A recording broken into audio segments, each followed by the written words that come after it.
Hello friends, welcome to ABC matric. मैं हूं पिंटू सिंह। दोस्तों, आज हम लोग कोण के बारे में जानने वाले हैं। इससे पहले क्लास में हम लोग जाने थे कि कोण जो है वो क्या होता है और ये जो है कोण न्यून कोण क्या है, अधिक कोण क्या है, समकोण क्या है, ऋजु कोण क्या है और प्रतिवर्ती कोण क्या है। यहाँ तक हम लोगों ने पिछली क्लास में जो है पढ़ा था।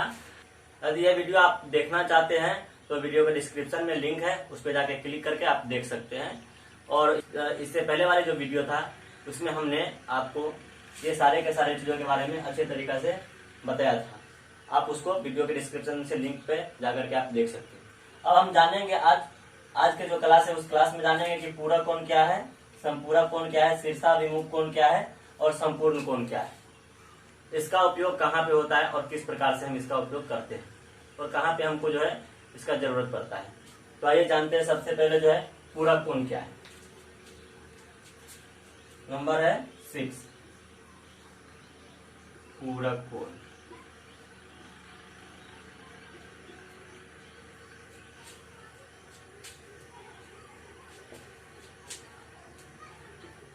Complementary angle.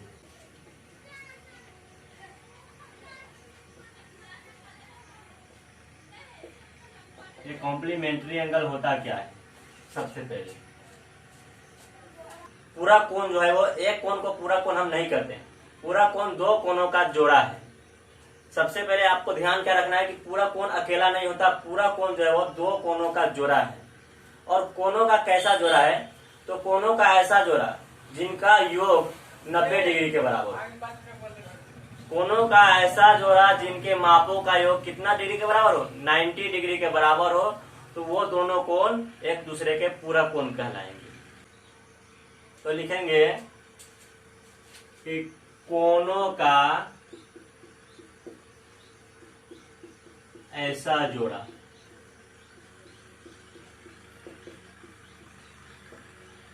जिसके मापों का योग 90 डिग्री के बराबर हो।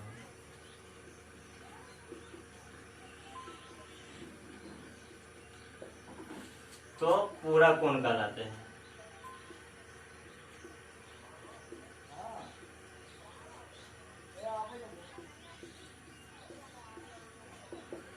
इस प्रकार से दोस्तों आप नोट करते जाइएगा वीडियो को पॉज कर करके। हमने आपको पिछले वीडियो में भी बताया था कि आप वीडियो को पॉज करके आप इसको नोट करते जाइएगा, क्योंकि हमें इसको फिर बार बार मिटाना भी पड़ता है ताकि मैं अगले कोण के बारे में आपको बता पाऊं। तो कोणों का ऐसा जोड़ा जिसके मापों का योग 90 डिग्री के बराबर हो, उस दोनों कोण को क्या कहेंगे? एक दूसरे के पूरक कोण कहेंगे। जैसे मान लेते हैं कि एक कोण जो है वो 30 डिग्री है, दूसरा कोण जो है आपको वो 60 डिग्री है। तो 30 प्लस 60 इक्वल टू क्या हो रहा है? 90 डिग्री। तो ये दोनों क्या होंगे? पूरक कोण कहलाएंगे। यहाँ पे मान लेते हैं कि ये जो है ए बी सी और ये है एक्स वाई जेड। तो यहाँ पे क्या हो रहा है? कोण ए बी सी प्लस कोण एक्स वाई जेड बराबर एबीसी का जो मान है वो 30 डिग्री है और प्लस एक्स वाई जेड का मान जो है आपको 60 डिग्री है। जोड़ करके दोनों 90 डिग्री के बराबर आ रहा है। तो ये दोनों क्या है? पूरक कोण है। या इसी प्रकार से आप दूसरा कोण को हम देख लेते हैं। मान लेते हैं कि एक कोण जो है वो 43 डिग्री का है और दूसरा कोण जो है वो आपको 47 डिग्री है, 47 डिग्री। इस दोनों को जोड़ने के बाद कितना डिग्री पड़ता है? तो आइए देख लेते हैं।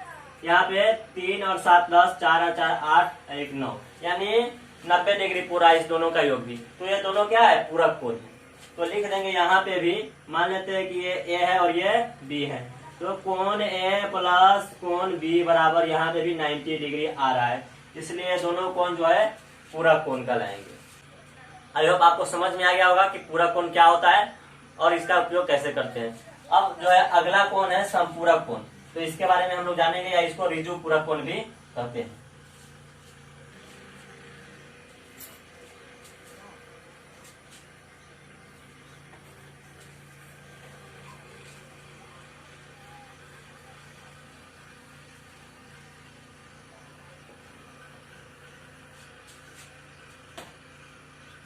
अगला है 7वां नंबर ऋजु पूरक कोण या फिर समपूरक कोण।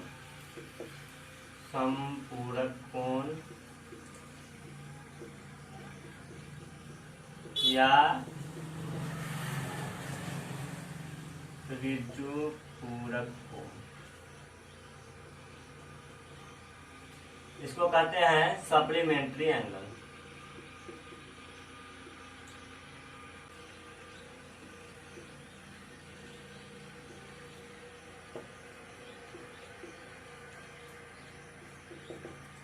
सप्लीमेंट्री एंगल वो क्या होता है? तो हमने आपको इससे पहले अभी बताया कि पूरा कोण जो है वो किसी दो कोणों का योग होता है। उसी प्रकार से समपूरक कोण भी जो है वो किसी दो कोणों का योग होता है। अब वो कोणों का कैसा जोड़ा होगा कि समपूरक कोण कहलाएगा। जैसे हमने अभी आपको पहले बताया कि कोणों का ऐसा जोड़ा जिनका योग 90 डिग्री के बराबर है, और यहाँ पे सेम टू सेम उसी प्रकार से कोणों का ऐसा जोड़ा जिनके मापों का योग 180 डिग्री के बराबर है, वो आपको समपूरक कोण या ऋजु पूरक कोण कहलाएगा। जैसे मैंने आपको कल बताया कि ऋजु कोण जो है वो आपको 180 डिग्री के बराबर होता है। सेम इसी से जो है ऋजु पूरक कोण बनता है, यानी 180 डिग्री हमको पूरा देना है तो वो आपको समपूरक कोण या ऋजु पूरक कोण कहलाएगा। और कल हमने आपको बताया था प्रतिवर्ती कोण, तो प्रतिवर्ती कोण को ही बृहद कोण कहा जाता है। ये हमने आपको बताया, भूल गया था, तो आज हमने बता दिया कि जो है प्रतिवर्ती कोण ही बृहद कोण है, और इसके बारे में हमने आपको पिछली क्लास में बता दिया है। आप वहाँ वीडियो के डिस्क्रिप्शन में जो लिंक दिया गया है उस पर क्लिक करके आप वीडियो को देख सकते हैं। तो आइए जानते हैं समपूरक कोण या ऋजु पूरक कोण का परिभाषा। तो लिखेंगे कि कोणों का ऐसा जोड़ा, कोणों का ऐसा युग्म, युग्म को ही जोड़ा कहा जाता है दोस्तों, या पेयर। कोणों का ऐसा युग्म जिनके मापों का योग, वहां पे 90 था, यहाँ पे कितना हो जाएगा 180 डिग्री हो, यहाँ पे हो जाएगा 180 डिग्री। तो जिनके मापों का योग 180 डिग्री के बराबर हो, समपूरक कोण कहलाता है।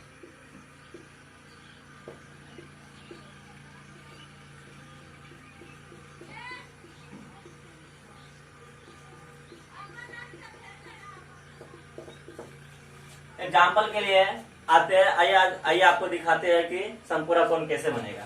जैसे एक कोण आपको 120 डिग्री का बन गया, एक कोण जो है आपको कितना डिग्री का बन गया 120 डिग्री का, और दूसरा कोण जो है आपको इसको पुराने के लिए समपूरक कोण बनाने के लिए कितना डिग्री देना पड़ेगा 60 डिग्री। अब इस दोनों को जोड़िएगा तो आपको समपूरक कोण निकल जाएगा। जैसे इसको हम ए मानते हैं, इसको बी मानते हैं, तो यहाँ पे कोण ए प्लस कोण बी बराबर, यहाँ पे 120 डिग्री प्लस 60 डिग्री बराबर 180 डिग्री के बराबर आ रहा है। तो ये दोनों कोण जो है कोण ए और कोण बी समपूरक कोण है। या आपको कभी कभी इस प्रकार से इसका क्वेश्चन दे दिया जाता है कि दो कोण समपूरक कोण है, यदि पहला कोण 30 डिग्री है तो दूसरे कोण की माप ज्ञात कीजिए। जैसे मान लेते हैं यहाँ पे दे दिया है कि एक ये जो है 30 डिग्री है और दूसरा जो दिया है उसको मालूम करना है, और दोनों क्या है समपूरक है। तो समपूरक के लिए क्या सूत्र है, क्या होता है समपूरक कोण के लिए, यहाँ पे ए मान लेते, इसको मान लेते हैं पी है और दूसरा को क्यू मान लेते हैं। तो कोण क्यू बराबर क्या हो जाएगा, समपूरक कोण यदि बता रहा है तो हो जाएगा 180 डिग्री घटाव ये जो है इसका समपूरक वो 30 डिग्री, घटाने के बाद दोस्तों 150 डिग्री प्राप्त हो जाएगा। तो दूसरा जो समपूरक कोण होगा वो आपको 150 डिग्री हो जाएगा। इस प्रकार से भी आपसे कभी कभी बताया जाता है या फिर पूछा जाता है। तो इस प्रकार से हम जान लिए कि समपूरक कोण क्या है, और इसी प्रकार से आप समझते रहिएगा दोस्तों, तो आसानी से आपको सब चीज समझ में आ जाएगा। इसलिए वीडियो को लास्ट तक देखिएगा ताकि आगे आपको जो भी समझाने वाले हैं वो आपको आसानी से समझ में आ जाए। तो अगला जो आ रहा है, बच रहा है आपको शीर्षाभिमुख कोण। आप समझ गए यहाँ पे पूरक कोण समझ गए, पूरक कोण, समपूरक कोण भी या ऋजु पूरक कोण भी समझ गए। शीर्षाभिमुख कोण पे आप चलते हैं। इससे पहले इसको हम मिटा देते हैं, आप लोग नोट कर लीजिएगा पॉज करके वीडियो को।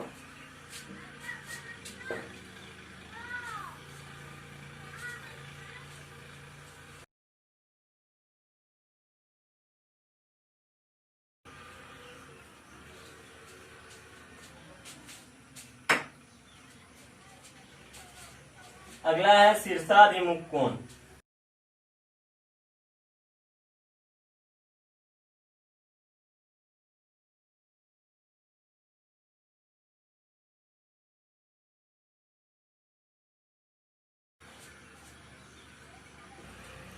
वर्टिकली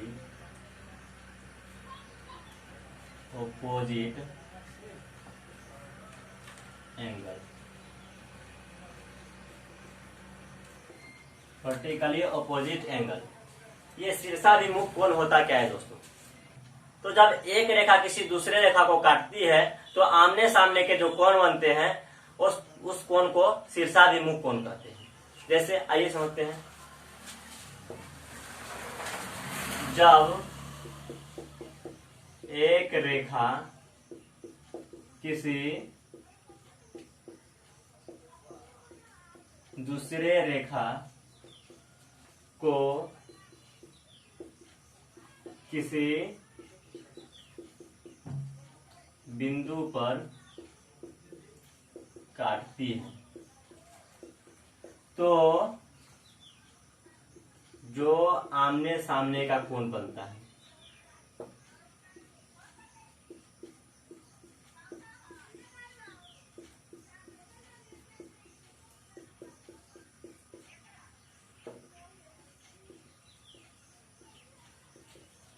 जो आमने सामने का कोण बनता है उसे शीर्षाभिमुख कोण कहते हैं।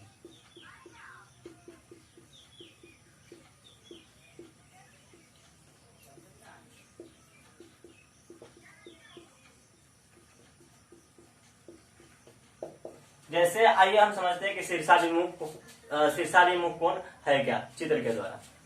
हमने ये एक चित्र बनाया जिसमें ये पहला रेखा है और ये दूसरा रेखा, एक दूसरे को दोनों रेखा जो काटती है एक दूसरे को।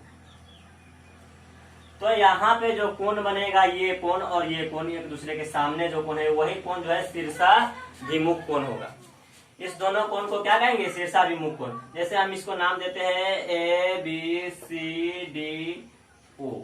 तो यहाँ पे जो कोण बन रहा है कोण AOB और कोण DOC, ये दोनों जो है बराबर होगा। जितना डिग्री का ये कोण बनेगा उतना ही डिग्री का ये कोण भी बनेगा और इस दोनों कोण को हम शीर्षाभिमुख कोण कहेंगे।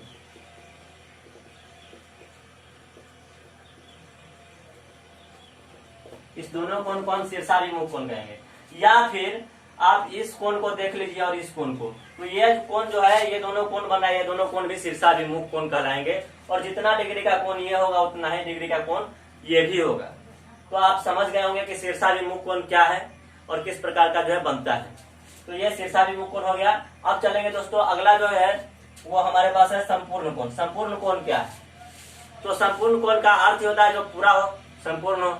यानी आइए जानते हैं कि संपूर्ण कोण क्या है और इसको नोट कर लीजिए, मिटा रहे हैं।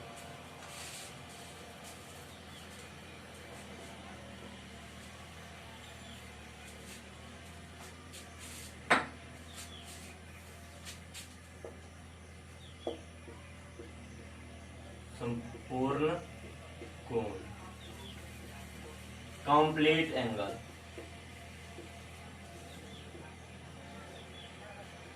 संपूर्ण का अर्थ होता है कंप्लीट।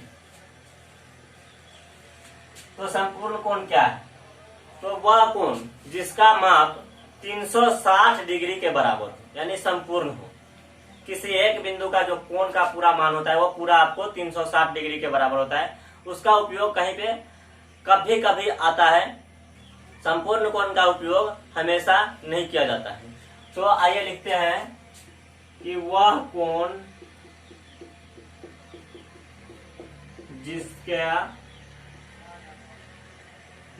जिसका माप 360 डिग्री के बराबर हो।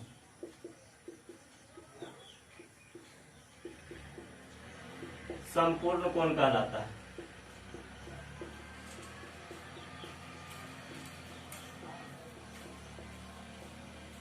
जैसे हमने अभी आपको बताया कि संपूर्ण कोण जो है वो सुनने से ही लगता है कि संपूर्ण यानी पूरा कोण। तो संपूर्ण कोण का मतलब हुआ कि पूरा 360 डिग्री, किसी बिंदु का ही कोण जो है 360 डिग्री के बराबर हो सकता है, यानी पूरा जो है 360 डिग्री हो, वही आपको संपूर्ण कोण कहलाएगा। तो आई होप आपको समझ में आ गया होगा कि संपूर्ण कोण क्या है, यानी आपने जो भी कोण यहाँ पे लिखा गया था वो सब चीजों के बारे में आपने जान लिया। तो संपूर्ण कोण जो है इस प्रकार से बनता है। और ऐसे ही कोणों के बारे में या फिर गणित के बारे में, गणित के किसी भी शाखा के बारे में आपको जानना हो तो हमारे चैनल को सब्सक्राइब कीजिए और देखते रहिए वीडियो। और अगर आपके पास भी कोई समस्या हो तो हमें स्क्रीनशॉट लेकर के या फिर क्वेश्चन नंबर लिख करके टाइप करके हमें कमेंट में जरूर बताएं। उम्मीद करते हैं दोस्तों कि आपको ये सब समझ में आ गया होगा। तो प्लीज चैनल को सब्सक्राइब कीजिए, कमेंट कीजिए और लाइक कीजिए और शेयर जरूर कीजिए। धन्यवाद दोस्तों।